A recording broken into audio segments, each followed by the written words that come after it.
Okay. It's it's always funny when you play a game and you're looking for something. I know, like for instance, like when I used to play something like GTA or Saints Row. I'm looking for a specific car. As soon as I either find the car after spending a long time, so looking from everywhere, they're just everywhere at that point. But usually, I look forever, don't find them. When I give up, I find it. Same thing with like, oh man, I can't remember this one thing. Try and think about it over however long period. The second I give up on it, it happens. I remember what it is.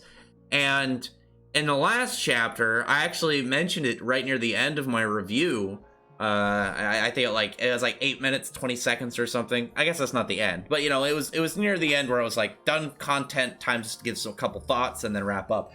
But I'd given up on one of my theories for Toka because it was probably my silliest theory. There's still a lot of mystery on the White Witch and her origins and whatnot, but Toka, the more normal one, the one that we saw join the guild and seems to be trying to help people.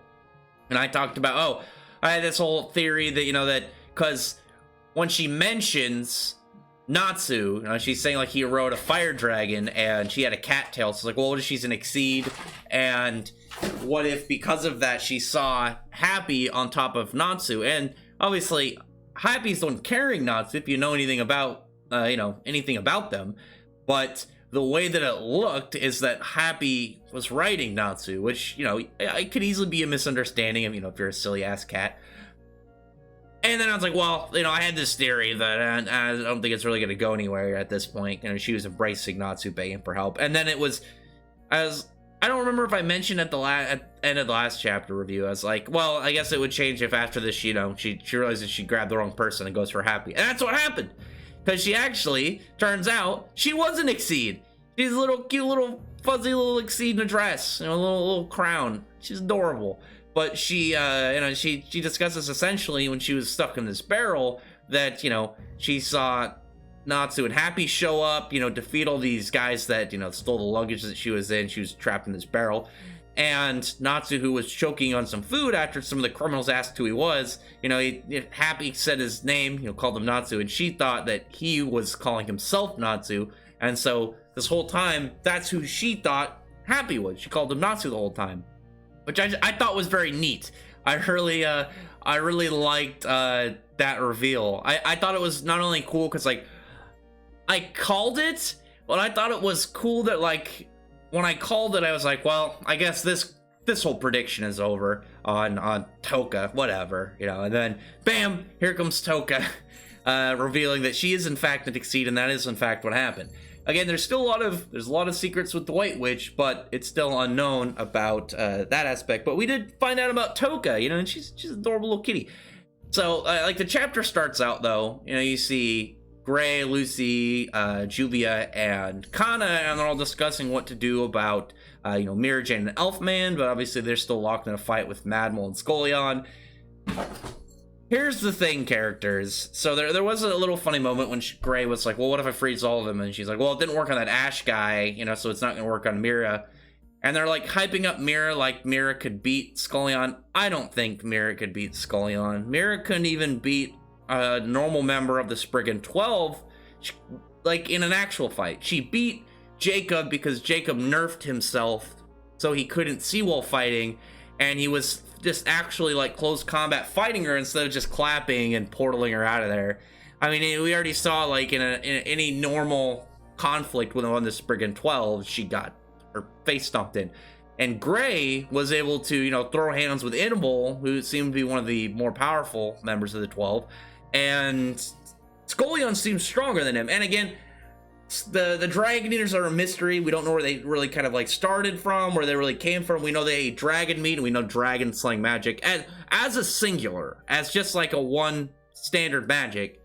Dragon slaying magic's, it's pretty much the strongest by itself. There's other magics that are really crazy, but dragon slayer magic just seems to, eventually conk out on it with a lot of like really neat aspects, and obviously eventually getting dragon form itself. But they're still like, well, where exactly do they sit? I still think they're around Spriggan level. I mean, obviously, Kyria is all offense and Madmal's all defense, but Skullion just seemed to be straight powerful. He was able to completely shrug off, demon form Gray's longsword. So it's not like they're just pushovers. And, you know, even though Kiria took an attack from Urza with her fire sword and her fire version of Belsarion, and you had Madmol take on Natsu's fire drinking Purgatory, they got up afterwards. They were damaged, but they were still able to keep fighting. So it's not like they're, again, weak. Kiria lost, but Kiria lost to Laxus of all people. And Kiria, again, like I said, her having low defense, even for, you know, in comparison to other Dragon Slayers, makes sense considering her whole thing, she's all offense while Madmol's all defense.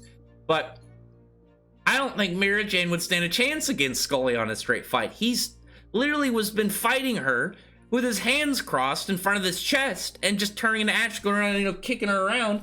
And Elfman punched Madmol so hard, failing, that it forced him out of his beastful form and back to normal. He had to turn back into that big badass lion version. So I don't think for a second that they're gonna win that fight in a straight conflict. I mean, you could say Mira Jane got way stronger in the course of the last year, but to be stronger than Gray, I don't think would be really much to make sense, because Gray, we already saw Gray was able to contend with a partial version of E&D. He was able to, you know, throw attacks with, you know, take down a Spriggan. Gray's not a pushover. So even though I think that maybe like all out, straight, full force, Gray would take out on top, especially Lost Aspect. I'm not taking Lost Aspect into account, but obviously taking that out, Skullion would be fucked.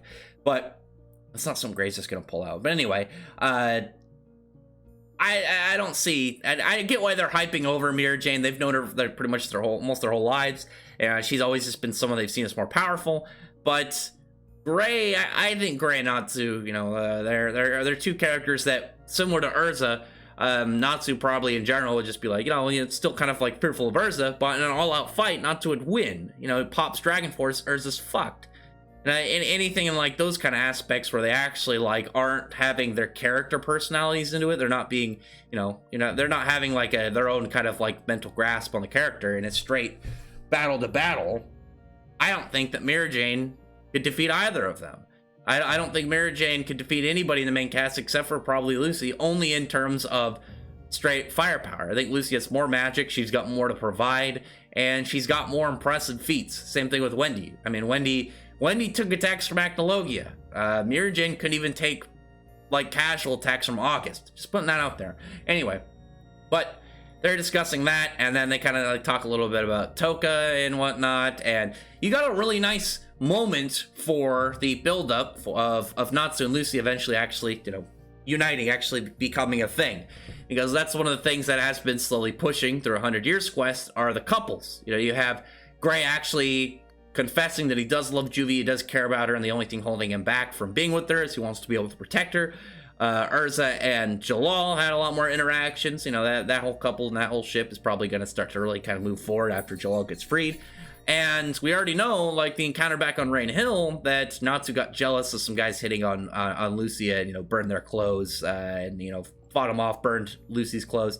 So it's not like their characters don't have some feelings for each other. It was left off a little bit in a ambiguous way at the end of the Alvarez arc, but it's very obvious now there are some feelings. And even like talking about it when they're like, you know, better be careful or Token's gonna take Natsu. Lucy gets literally flustered, and she seems just the idea of that messing with her.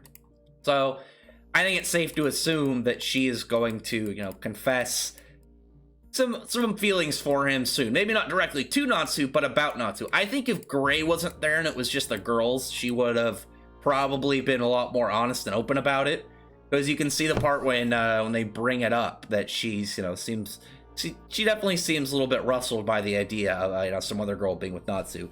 But as I discussed, the whole part with Toka, and I'm guessing now that we've seen Toka's real form, that the one that we've been presented with is actually what the White Witch looks like. Because in reverse, I was like, well, if this is Token, then what does the White Witch really look like? Are we going to eventually see the character? But no, you just have this be the White Witch, the one that we've been presented with, and then have Toka, obviously, in her form as the kitty cat. Which I like. I like the kitty cat form. I actually really liked that when, you know, Happy talks how he thinks she's really cute, and he's like, I think I'm in love, and Nazis brings up Carla, and Happy's like, I don't know what you mean. I don't know what you mean. I don't know what you're talking about. He just seems nervous. I thought that was hilarious. What's funny is actually in the happy spinoff, he's got his own little animal harem over there too. But I don't know how well that's gonna tie into the main story. But it is hilarious. I really like that little moment of Happy. If he's just like, he realizes, hey, cute girl who likes me, and then girl that I've been pawing after for a couple years now doesn't seem to give a crap about me in a romantic interest. So I don't know, go for this one. Pants really can pick up the Carlos scrap. She obviously isn't any care for you. Go for cute little tiger stripes instead. But we'll see how that's going. But now Toka's going to, you know, she only has control for so long. I'm wondering if we're gonna get like a name for the White Witch soon, or, you know, maybe an origin of what happened, because she does say that, like, mistaking Natsu or Happy for Natsu and getting their names mixed up and not knowing the name of the person she loves as like her second biggest blunder in her life. The first one obviously being the fact that the White Witch took her over. But now, you know, she's like, okay, now we gotta hurry, we got stuff we gotta do. So in that aspect, I'm looking forward to that, of seeing what she's going to provide, because until the White Witch takes back over, we have a full chance at finding out some of her plans, finding out, you know, what she's got going on, what her big game is, and where she's from. Like, find out some of the secrets about her, because I had the theory. I did a video on it over a year ago. Actually, I think it was like a year and a half ago. It was like, well, what are the villains going to be like? Because with Zareth gone, you could have all these powerful mages come back that, you know, obviously would have not been as present because Zareth was around, you know, very dangerous, very crazy. And Acnologia, big, powerful dragon. Get more dragons out, because maybe any dragons that were in hiding actually have the free range to make motion again. And we did get that. So there's that aspect. We know some of the stuff about the dragon gods. We know their base premise. You know, they ran away from Acnologia. They went to a completely different continent, and they hid. They hid for hundreds of years, got stronger, and now they're out and about, seemingly doing their own thing. Whereas we don't know anything about Toka. We only know that she's at least 100 years old, and she seems to have been doing a lot of stuff from the shadows since then, in this last century. You know, she started this whole cult, you know, this whole cult of nothingness, you know, blanking things out. So that aspect is, you know, something to really look forward to seeing, because I want to see it. You could easily pull out a couple other characters of this magnitude. One of the things that is really neat that Hiramashima could do is, because Zareth was, you know, he was, you know, this black mage, you know, he was obviously very much depicted in black and death, and you know, and just all around like bad aspects about him. So, well, death, but I think his was, even though he radiated death, like he said, it was more of like soul stealing, but it was a sickness, it was famine. And Toka, who's conquering guilds, you know, tanking people over their minds, she's conquering them. And you have white, conquest, and black, famine. Those are two members of the Horsemen of the Apocalypse. You could easily have something really, I think would be really neat, is that if you brought over two more kind of like powerful wizards that have been in hiding, because obviously Zareth was one of, you know, pretty much the top wizard that the world had ever really known, not counting, you know, Dragon Acnologia, he was different, but you know, having one for war and one being, you know, a pale one being straight death, you know, just being an all around being a absolute like end kind of, you know, it's an all around, I don't want to say death because that's too easy. I guess perish, I don't know, annihilation, just go with annihilation. I think that'd be a really cool thing. I don't know if he's gonna do that. I think right now it's just kind of a coincidence. That was one of actually my theories about Acnologia way back in the day. Like, I don't know, like this was back during the Grand Magic Games. I was like, what if Zareth is, you know, because Acnologia showed up for where Zareth was, he's one of the, like, pretty much a horseman of the apocalypse, because Zareth Black, you know, he's a harbinger and all these things, and Acnologia is the dragon of the apocalypse, you know. But then Toka came up, White Conquest. Maybe it's gonna actually happen. Doubt it, but it let me actually have this theory alive again, which I am very happy about. But after that point, you have a little bit of Laxus versus Urza, and Urza's in her, you know, her Lightning Empress armor as a resistance to lightning magic. Doesn't do much. Laxus just instantly, you know, pretty much hard presses her, shatters her armor, and Urza, you know, just, you know, is taking that smash, you know, gets a lightning dragon roar, that was a weird panel, because it was just like, you didn't see the lightning. We already know it's like a big, pretty much beam of lightning. And different than Roaring Thunder, Thunder is not like it's not like, okay, like Pokemon, there's like Thunderbolt, and that's electricity, Thunder Shock, and then Thunder, which is just, it's like depicted as this giant lightning strike. Thunder is obviously the sound that follows a lightning bolt. And it even looks, in the anime and in the normal panels that he uses it doesn't seem like there's a lot of lightning. It just looks like a lot of pressure. It's just like this big concussive smash. There's some obviously lightning around it, but it's not as emphasized. Whereas, the roar is supposed to be a big lightning beam. I don't know, maybe it's just the way the panel looks. But Urza, abandons defense. Her armor isn't going to help here, and decides to go all offense. Breaks out her, her Vagabond Fire Pants wraps and her Belsarian Dragon Slaying Sword. You see the Dragon Slayer kind of like buff on her Fairy Tail Guild mark. Obviously Wendy's enchanted them for it.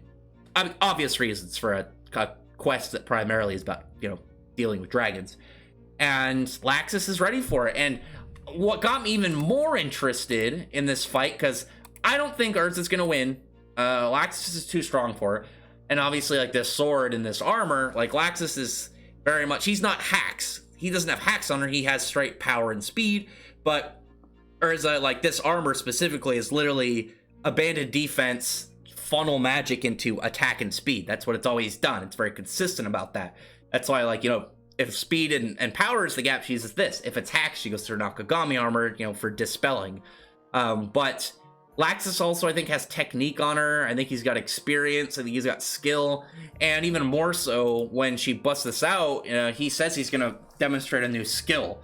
So I'm wondering what that's going to be. Is he going to have true Dragon Force? Because Laxus used Dragon Force initially, back in the Fighting Festival arc, which I think would be really cool, because this is Fighting Festival 2 Electric Boogaloo, literally, because of lightning. But I think it'd be really cool to have that, because we've already had a lot of nice callbacks to the first arc, or the first Fighting Festival. So Laxus actually having true Dragon Force, because Lacrima-based Dragon Force, it's like you get a boost, but it's not even remotely close to what they have. I mean, even look at, because Laxus had Dragon Scales, Cobra straight have Dragon Arms. Look at the boost that Sting and Rogue got during the Grand Magic Games. They got a significant boost, but when you look at even, normal, not look at the artificial ones that Natsu had. Artificial Dragon Force from back in Tower of Heaven or the Erasion Seis arc.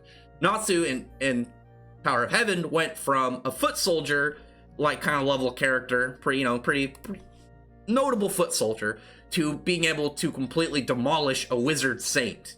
And then you had Natsu, who was even just for instance, full power drived into Zero's Dark Capriccio and was able to barely hold it off, whereas Dragon Force swatted it away and was able to fight him at that point, whereas before he was nothing to Zero. But when you really compare those, it's there's a boost for Lacrima-based Dragon Force, but it's not even remotely close to even artificial. And then there's natural, actual Dragon Force, like what Wendy has, what Natsu has. And it'd be really cool to see if Laxus drop it and be able to, be in this. Or if he's got, Red Lightning, he's mastered it. I'm hoping not. I actually would be perfectly fine forgetting that Red Lightning exists. I didn't like that power. I thought it was a little bit kind of out of nowhere and not the best riding point for Mishima. I actually didn't like that part. There's a lot of parts I defend that I think are overly criticized, and I think a lot of people just think what happened. I didn't like the Red Lightning part. Or we could get something like, well, maybe he learned Godslayer magic from Orga, and he's going to be a thunder or a lightning dragon Godslayer or something. I don't know, something additional. Maybe he integrates fairy law into his lightning, and it's like a radiant lightning dragon. So something awesome, because we don't know when the next time we're going to get to see Laxus demonstrate something. So hopefully this one counts. It's already almost at 20 minutes. Let me wrap it up. I just want to say, I don't think Urza's going to win.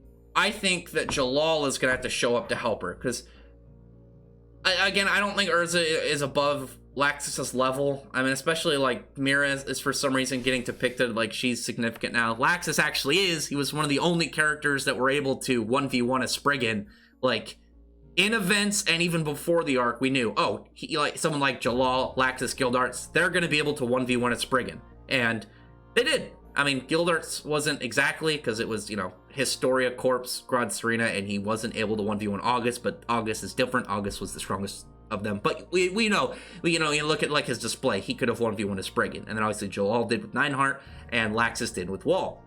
So I think Jalal is going to show up because I don't think Urza can take Laxus by herself, even with her sword.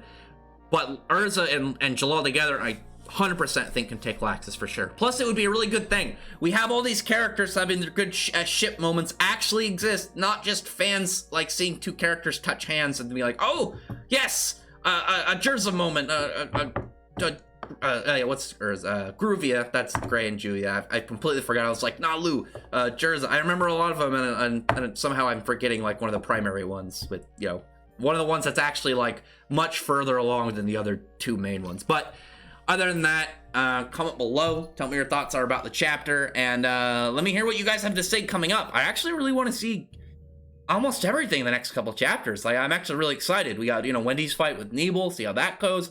We got what's going on with them trying to strategize to, take care of Mira Jane and Elfman. They should just help, Mad Mole and Scullion defeat Mira Jane and Elfman, card them, and then just run away, and then strategize later. And then, new Laxus skill, Toka, telling some stuff about the White Witch. Gonna be hype.